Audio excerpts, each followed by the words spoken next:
One of the things we have to do is know ourselves better, and we are on a lifelong discovery just as they are. Sometimes these sorts of ideas about who our child should be is unfinished business for ourselves.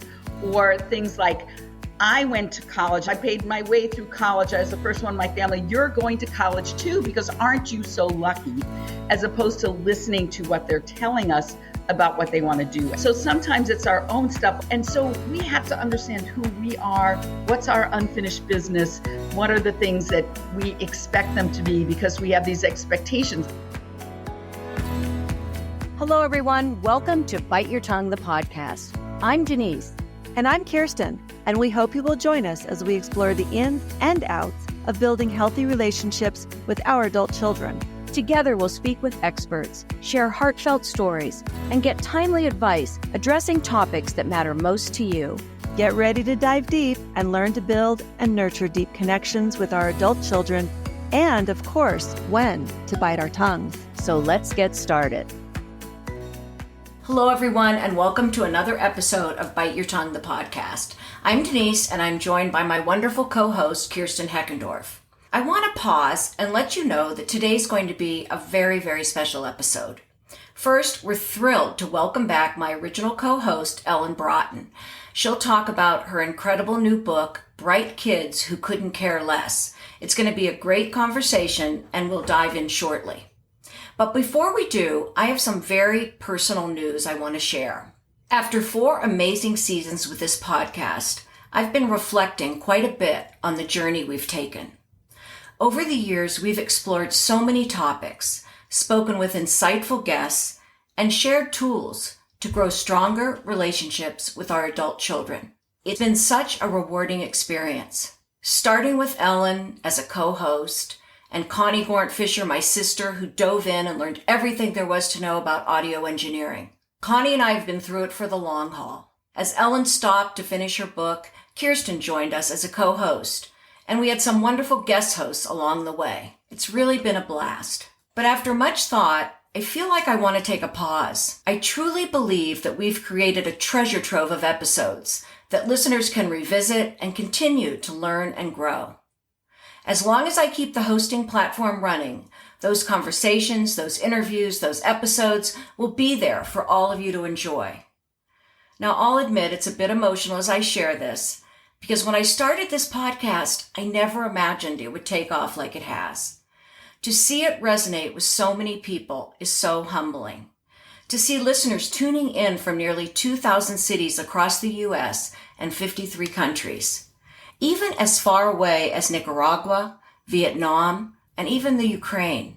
I want to express my deepest gratitude to all of you. Thank you for listening. And particularly thank you to all of you who have donated to help keep us afloat. You have no idea how much it's meant. Thank you for supporting us and believing in our work. I also want to take a minute and thank my own adult children. Your support has been everything to me. The podcast was not just a passion project of mine, but it's made me a better parent to my children as we navigate this next stage of life together. Thank you, Katie and Charlie. So what's next? Honestly, I'm just not sure. I'm definitely going to drop an episode here or there if something really sparks my interest. Or if I get a guest, a great interview that I really want to share. But there won't be a set schedule, and I won't have a co-host. Or maybe down the road I'll reimagine the entire podcast and something new will pop up. So for now, I'm just urging you to stay subscribed. You'll never know when a podcast is dropped if you don't stay subscribed. Kirsten, thank you for being such a fantastic partner this past year. It's been an incredible journey, and I'm so grateful to have shared it with you. And Ellen, I can't thank you enough for saying yes when I called you in the midst of COVID and said, let's do this podcast. And Connie, there aren't enough words for Connie Gornt-Fisher because none of you really know the work she has put into this. I am so grateful for all that you have given, all that you have learned, and all that you have done to make us sound as professional as possible. Oh, Denise, that's so nice. Thank you so much, Denise. This has been an amazing experience, and I've learned so much along the way. And when you started this podcast, no one was talking about our relationships with our adult kids. Now people are talking about it and they're writing about it, and that is great for all of us. You should be very proud of the work that you have done. And you too, Ellen. I mean, this is a remarkable topic to be talking about. Denise, when you started this podcast, nobody was talking about how to parent our adult children. You were really a trailblazer, and the conversations you've had have expanded the entire range of all the ways we could think about raising our kids, from kids who are really having difficulties to planning their weddings to how to be when they are having their children. So you've just given so many people so much great information, and I hope this isn't the end for you. Let's stop talking about ourselves and let's get started. Listeners, if you were with me at the very beginning, you'll remember Ellen was my original co-host. And she couldn't join me for several episodes because she was focused on writing her book. Well, that book is finally here. And by the way, Sheryl Sandberg, you guys all know Sheryl Sandberg from Facebook. I guess she's not at Facebook anymore, but she wrote the intro. Loves Ellen's work, Ellen's book. It's a huge success, and the book is called Bright Kids Who Couldn't Care Less. And it's really all about rekindling your child's emotion. She shares tools that works wonders for any age group. And you know, all of us as parents of adult children, many of us wonder, are our kids living up to who they really are, to their potential? Or maybe we're just looking at it through our own expectation. That's the heart of the conversation. And first, I'm going to tell you a little bit more about Ellen. I first met Ellen literally over 35 years ago in Denver. She was pregnant with Hannah, and I had just given birth to my first child. And she was a music teacher. She was teaching music. She was very talented, but I had no idea the depth of who she was or would become. And today she's a leading psychologist, researcher, speaker, and author. She's the executive director of the Learning and Emotional Assessment Program called LEAP at Mass General Hospital, where she's worked since 1998. She holds the Kessler Family Chair in Pediatric Neuropsychological Assessment. On top of that, she's an associate professor at Harvard Medical School. Her book is really making waves. Her advice couldn't be more timely. Many of us know how the pandemic dimmed the motivation and spark in young adults and young children. Schools are saying so many kids are so behind. Ellen's here to share practical tips and insights and help us learn to reignite that fire. This is so great, Denise. And Ellen, we actually haven't formally met. I've only met you virtually. Now this is the second time. I did love the explanation of the book that was on the cover. And so I'm going to read that. I think that'll help our listeners. Dr. Braaten helps you understand the myriad biological, psychological, and social factors that affect motivation and get to know your own child's unique strengths, weaknesses, and personality traits better. Gain vital tools for tackling the motivational problems that are so pervasive today and build a plan to boost your child's confidence and engagement in life. We can't wait to get started, so let's go. And Ellen, welcome to your own podcast. Welcome back. Fun to be back. So we always ask our guests, is there anything we missed in your introduction that you want to share before we get to the nitty-gritty? Just reinforcing my lifelong friendship with Denise. Like, she is there. She's the sort of friend who's there through thick and thin. And we've really learned how to parent together, to be honest. You are my friend who, like, we went through every single stage, continue to do that. Ellen's a grandmother before I am. Well, nobody knows. I guess I should say my daughter's pregnant. She's due in April with a little boy. And again, I'm going to lean on Ellen for advice and the journey along the way. So we're very excited about that. All right, let's get to the meat here. Okay. Tell us about your book and why do you think it's garnering so much attention right now? Do you think it's the timing, the topic? What do you think is making it so popular? So when I went to write this book, I'm a child psychologist and I write about what it is that I'm seeing in my office. And one of the things I was seeing a lot of in 2017, 2018 were just lots of kids who had no discernible diagnosis. They weren't severely depressed or anxious or learning to say, they just had a case of sort of like the blahs, basically. And parents would come in and say, they just don't do anything. They don't seem to have any interest. And so I thought, well, this might be an interesting thing to look at, motivation. Like, what is motivation? What's causing kids to not be motivated? And then as I was starting the book, the pandemic happened. And what I thought would be just a book for a very small group of parents who had troubled kids and I'm not using that term pejoratively, kids who are like parents were troubled about their kids, just really sort of became a much bigger topic because we all were feeling unmotivated. And I might still say a lot of us are kind of starting or trying to figure out where we are in terms of what our life course is and where we want to go, regardless of our age. So the book is definitely written for parents of kids who are elementary school, high school into young adulthood, but it really kind of expand a little bit beyond that because motivation is something we have to keep on the forefront of our lives because it is what helps us do what we want to do in our lives. And without motivation, we don't really have, a lot of direction in our lives and even a lot of pleasure too. What are some of the strategies or concerns parents of young adults might think about? When do they get concerned? I was in the grocery store the other day, and you know how I talk to everybody. I'm talking to this woman, and she's got all these holiday things she's buying. She says, yeah, I have 3 adult kids. 2 of them have gone off. They're doing great. One of them went off, came back, said she was going to do X, Y, and Z, and nothing's happening. And I can't figure out, is it lack of motivation? Is she scared? What would a parent like that think about in those situations? Well, it's so interesting that you said this because as I was thinking about the podcast today, I was thinking, like, do I really have anything to say about adulthood and parenting young adults?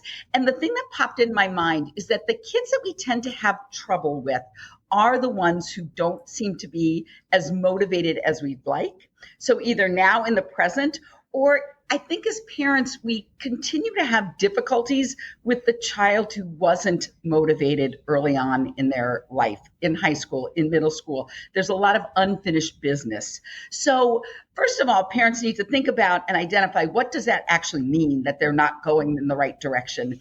One of the first things you want to do is say, well, what are the behaviors that they're showing that show me that they're unmotivated? You want to identify that because if you don't really know what you're talking about, it can just feel overwhelming and very anxiety provoking as parents. We love to see our kids headed in the right direction. They're going off to college. They have this kind of job. We get super anxious when our kids seem to be spinning their wheels, forgetting that that's kind of part of life. So the one thing you want to do is define what that means. And the other thing that I talk about in the book are 3 different areas that can help us get refocused when we feel like we've lost motivation or our kids have. And that's looking at our aptitudes, the things that give us pleasure, and the things we tend to practice. So we call it aptitude, practice, and pleasure. But we as parents have a lot to do with that. So we can get in the way of what gives our child pleasure. That happens a lot easier when our children are younger. So for example, our kids want to be on the chess club, but we want them to play baseball, and baseball is what they do. And what happens is they lose motivation for everything if we drive them in that direction. We can do the same sort of thing when we're parenting young adults. Oh no, you're not taking that job, you're taking this job, or you've decided to take some time off. Like those are the sorts of things that we need to pay attention to because it's really saps other people's motivation. And it means so much when it comes from a parent, so much more than when a friend says that. So we have to be aware of, what it is that we're talking about and what kind of messages we're sending. And on the other hand, we can think about our child and, what are they pretty good at? What can I encourage them to do? Because I think this is what gives them pleasure or what doesn't. And you can engage in those conversations. You may be right or you may be wrong. So that is where I would start with a parent like that. I have 2 questions about this, okay? One is, do you think a younger child in high school, middle school that's not able to motivate, it continues through adulthood typically? Or maybe they've peaked in high school and then they go downhill afterwards? What do you see typically as the trajectory? I think both of those things can happen. What really is, we just have to find our people and our place. That's when I'm talking about that aptitude, practice, and pleasure. If you think of those things as like a Venn diagram, where we want to be is in the middle of that. We want to do things that we're naturally good enough at doing. We want to do things that give us pleasure, and we want to do things that we like spending time doing. Like we're a child who's very unmotivated in high school, but they go out into a career immediately that they love. They are immediately motivated. And I even find that in high school students who are completely unmotivated in school, but have a part-time job and they love it. They show up on time. Mm-hmm. They are thrilled to be there all the time. And part of that is the kids have a lot of pressure these days and not enough responsibility. So meaning that we put a lot of pressure on them, but we don't give them the responsibility, which makes all of us feel really great. So even a 15 or 16-year-old feels great when they're opening the coffee shop downtown. And they're like, I am responsible for this. That is so much more. But when we're thinking about motivating a child, we're not thinking like, rah, rah, they're working at the ice cream store this summer. We're thinking they're taking all AP classes, or they're doing some sort of wonderful camp. For some kids, that's the right place to be too.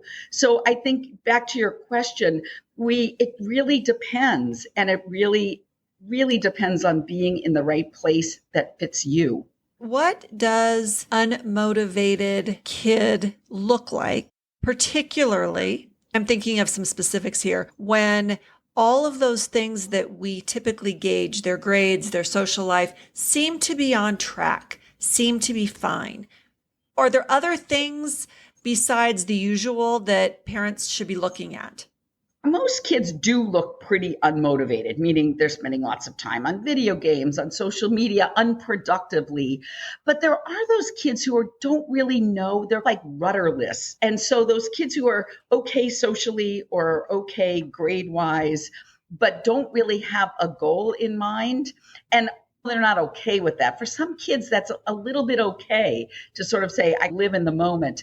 But they don't get a lot of joy from living in the moment. I really feel like parents they know their gut when their child is not doing well.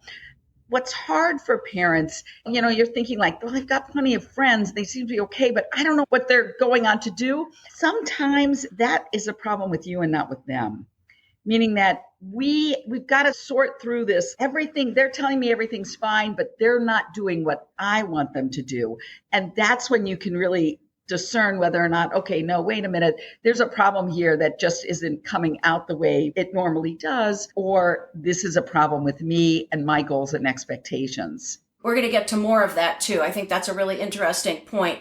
I guess I also, as you say, pleasure, aptitude, and what were the three things? What they practice? I feel like at 18 years old, when a kid's going off to college, which everyone is saying, everyone doesn't have to go to college. And I know you speak a lot about this, Ellen. I'd like to hear a little bit more about that. I'm not sure a kid at 18 even knows really what brings them pleasure in terms of what they enjoy doing, particularly when they really haven't had a job. Maybe they've babysat. They haven't opened the bookstore downtown. They've basically, all of their work has been to please their teacher or please their whatever. So I think you go off to college and then you maybe start that argument, I'm going to major in history. And the parent reads three worst majors are communications, history, and I don't know, dance or something like that. All of that can become an entanglement in the parent and the kid. How does the kid work to identify really what they want to do at 18 years old? So what you want to do and what brings you pleasure are two different things at age 18. You're right. Okay. You really don't know what you want to do at 18. And you know what? You shouldn't. We shouldn't know what we want to do at 60 when we're 38 either. We really shouldn't. Right. Life evolves. Most of us have at least 6 careers over the course of our lifetime. So we should really be focused on who we are at that time. Kids really should know what brings them pleasure, though. And pleasure is not product. Pleasure is I enjoy fiddling on the piano. I love to sketch. I love to run. If kids they're not able to say, I love this, one of the things to do is to I don't know how to quite say this, but to infuse your lives more with gratefulness. So to really key into, we tend to be grateful for the things that give us pleasure. And sometimes being grateful and what gives us pleasure is hanging out with your grandmother. Sometimes it's doing a good deed or watching somebody's dog or playing with the dog. We tend to think about pleasure as, I need to be an opera singer, when really, when we're 18, it can be like, I love just hanging out with my dog. Well, that's a great place to start. What we tend to do as parents, though, I think, is like, you could be a vet.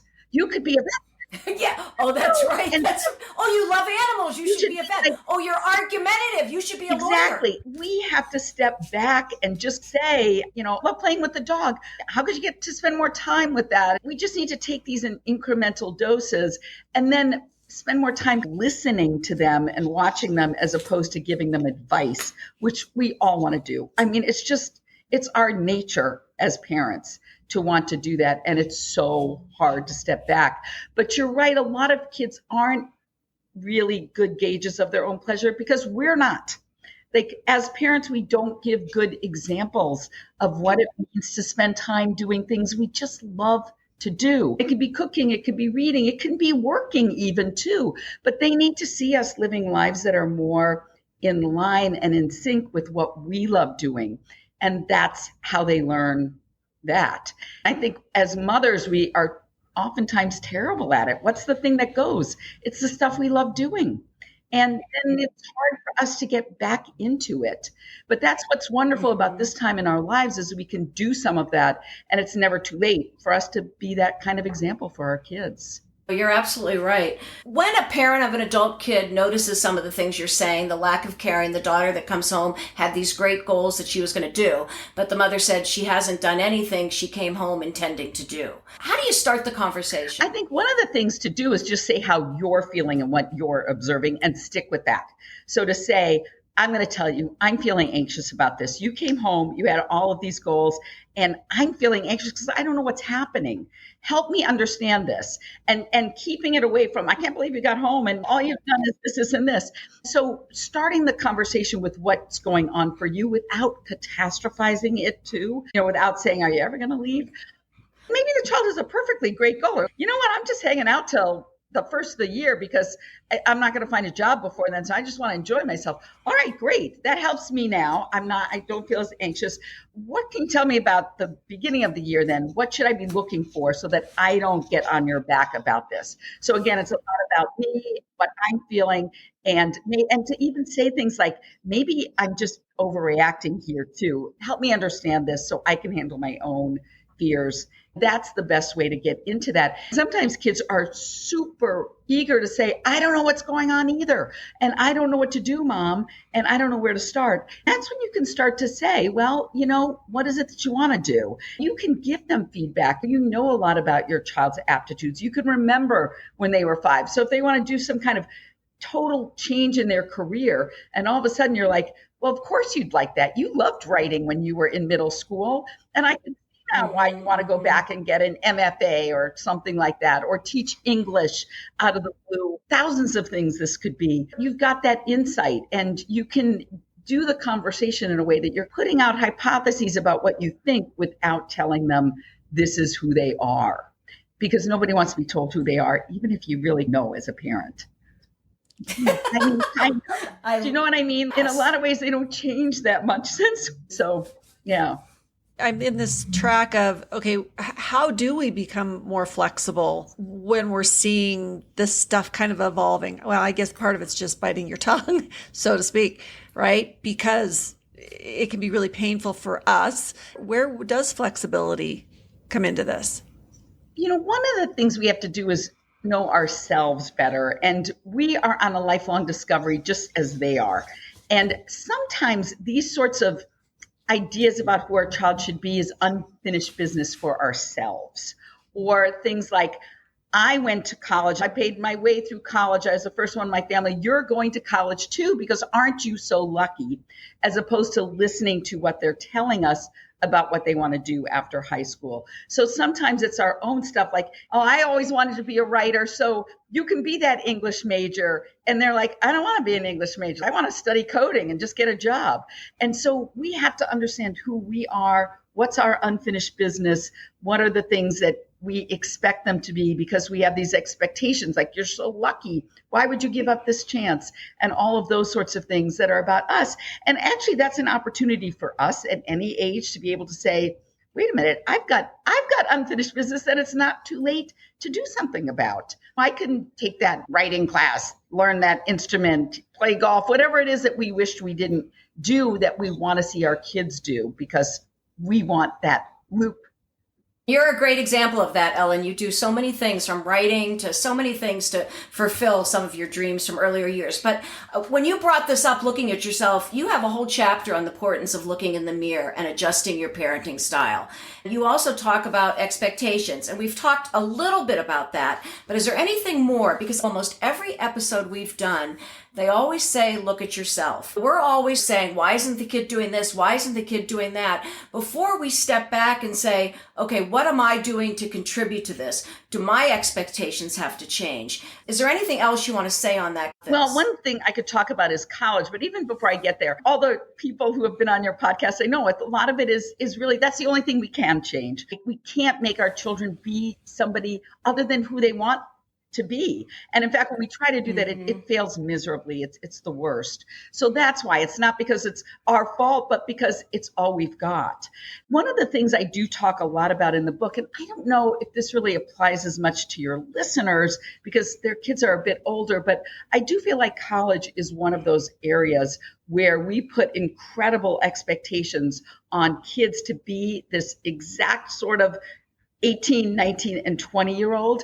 And I find that kids, even as early as 11 and 12, look ahead and they're like, I'm not good at school. I don't like school. I don't want to do college. And instead of having those conversations with your child, which I have to say as a parent, I did not have with one of my kids, we just are like, no, you're going to do this. We're going to get you more tutors. We're going to different school. We'll get the applications. We'll find the right kind of colleges that are just like that, as opposed to just listening and saying, okay, this isn't your path. What do we want to do instead? And let's do this thoughtfully and in a good way. And I think that is changing. You mentioned that at the beginning. That's kind of changing. And I think that's a wonderful development. And I'm not saying that not everybody needs to go to college or not, I think kids who want to go to college should, and we should encourage them. But kids who don't, we need to give them other ways of becoming an adult. I've had parents say, they've cried in my office saying, I can't be the only parent at graduation for high school and my child's not going to college. Like, I just can't do it. He's going to have to just apply somewhere so that I can say that even if he doesn't go. Isn't that terrible? So that's about the parent, right? And it's society too. It's, well, you're right. But that's about how the parent feels about society, the pressures they feel whenever your child's failing. And what I was going to say to that too is we need to make not going to college a great thing too, that everyone has different paths. If you learn that trade, you're heading to the top. I think every profession, whatever you find your passion in, but there's a lot of things. And not only that, they're earning money earlier and saving money earlier. So they might be on a better track. We have to talk more about that in a positive way. And Ellen, even though you said this might not be for our listeners because ours are a little older, doesn't matter what the age is. They can finish college and say, that just wasn't for me. And I think a lot of the parents who struggle with their young adult children, either they were young adults who went to college, barely made it through. There are lots of kids like that who went to any college USA that got through, aren't really that employable because they didn't find that bliss in college. They don't know what makes them happy. College was actually a not good place to find that. So a lot of those kids that you're even describing, the person that you met in the grocery store, might be one of those kids who, she got through college, yay, but she's not a teacher, she's not a nurse, she's not going to law school. Sometimes you find that the 23, 24, 27-year-olds are still trying to figure out what they want to do, even though they graduated from college, and then have loans to pay too. So you're right. We've got to really be thoughtful about giving kids lots of choices for things to do. And even working in a store, working at Nordstrom's right out of high school is fine. You love fashion? Start there. Absolutely. Work your way up. We are desperate for managers who have been in the trenches. So there's lots of ways to do this. There is some sort of mindset that everyone's going to be CEO when they graduate or make $200,000, whatever. I think a lot of it depends on what environment you're in. I mean, I'm sure all of you read this article in the New York Times. It just made me gasp. Some young man that went to an Ivy League school has started this. They're starting prepping kids for Ivy League schools at 11 years old. And this guy charges like $300,000 to find their thing they're most passionate about. Make sure they really excel. And I'm thinking to myself, oh my gosh, what are we doing? No, and it's the wrong thing. So when we're talking about pleasure and passion, those things are not the same thing, especially what he's asking them to do, which is a lot of things that check boxes. That's not how we find our pleasure. Our pleasure is oftentimes found because we've got to find something else to do. So we pick up like our dad's old bass guitar, or we start hitting the tennis ball against the garage, or those sorts of things, or we go and mow lawns, do something. Because when I was a kid, if you had nothing to do, you had to make yourself useful. And I'm sure it was the same way for both of you.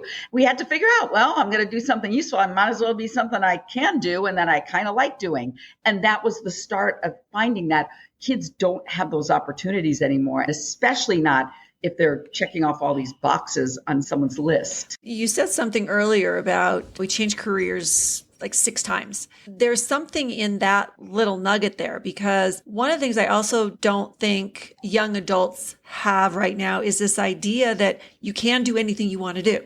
You can change your career. There can be multiple parts of you, to your point, where you can be an artist and you can be whatever. How do you instill that from a young age, that we are all of those things, not just the one thing that we went to college for or the one thing we got training in that makes us money? I think it's unteaching kids that whole idea that we need to immerse ourselves in our careers. And a lot of us in our generation really did that. Right. So we weren't necessarily great role models for that. We have to reteach them or give them different kinds of examples of how to live lives. And the thing that they don't get when they're in high school is so many kids, it's just high school 24/7. It's study, study, study. Don't even do chores at home. We don't want to interfere with your ability to study for that test. I'll do everything for you. And it's crazy. We're teaching them the opposite of what you just suggested, which is life is a puzzle, and we put pieces in the puzzle. And many people who are artists say, I just want to work as a waitress because when I get off, I don't have emails to return. I can just be an artist. So we've got to be able to give them this idea that life is much more of a puzzle or a painting that we're constantly putting into place and changing around. It's a hard thing to do, but I think having discussions about that, and again, centering it around what are the things that we really care about that give us pleasure, that we're grateful for, that's really the heart of this. Just in our society, we're not very good at really understanding that pleasure. I love this whole gratefulness thing, and I think that's something that we all miss and we all forget because there's so much to be grateful for. Ellen, the last part of your book is when you need extra help. When should we be concerned about our adult children, and what can we do when we find this kid with great potential doesn't care at all? So the things to really look for are an absence of friendships, an absence of doing things that give them pleasure in their free time, and not holding a job. Those are the things that really get in the way of life. And as we're looking at successful adults, they have jobs, they have relationships that are sustaining to them and satisfying to them. Now, you have to look at your child. For some people, that means lots of friendships. For others, that can just be a partnership with one person and a couple of friends in their family. So be able to know your child and whether or not that's appropriate for them. But when they're chronically having issues, chronically depressed, unable to hold a job, unable to be successful in relationships, that's when more than one of those two. You can have a child who just has trouble with a long-term partnership, for example. Yes, therapy can help that. Talking to people can help that. But when you really want to be worried when 2 out of those 3 things are not going well. And we do miss sometimes significant mental health issues in our young adults, thinking that they just don't care, they've never cared, when in many cases, and I know you've talked about this on many shows, that mid-20s is a huge time when mental health issues show up, and very significant mental health issues like thought disorders, schizophrenia. So we can miss those thinking that if he just get a job, he'd be fine, as opposed to maybe he doesn't have a job. Maybe we haven't heard from him in 3 months because there's something bigger going on.